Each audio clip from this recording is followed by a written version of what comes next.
পশ্চিমবঙ্গে কাজ নেই কি করবে? পশ্চিমবঙ্গে কাজ নেই, 500 টাকার ভাতা আছে।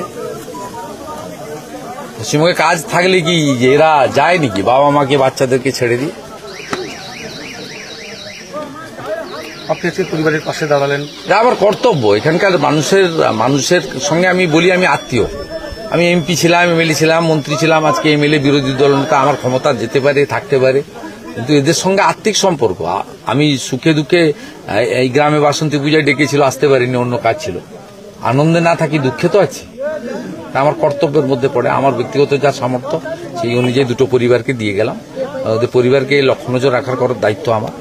আমি স্থানীয় 3 নেতৃত্বকে, আমাদের মন্ডল প্রেসিডেন্ট বটো ভাই, জেলা নেতৃত্ব জয়দেব চন্দন, এদেরকে দায়িত্ব দিয়ে গেলাম। প্রধানের বুথ এটা, আমাদের অমর ভাইয়ের বুথ, পঞ্চায়েত মেম্বারের বুথ।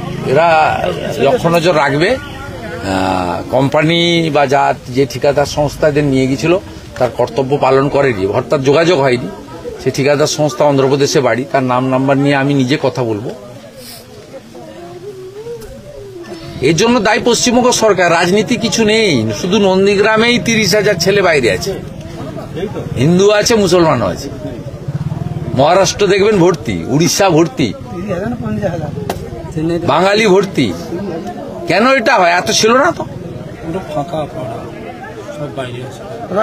ইনি সবসময় বলেন 3 কোটি চাকরি দিয়েছি, ভর্তি কাজ, আর কত চাই।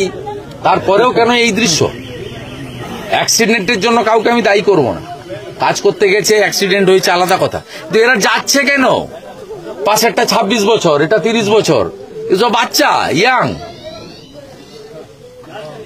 এরা যাচ্ছে কেন? প্রশ্নটা চাই। একজনকে দিয়ে আমার বিরুদ্ধে টিভিতে বলিয়েছিল, জি 24 ঘন্টা বলে একটা চ্যানেল আছে চটি চাটে,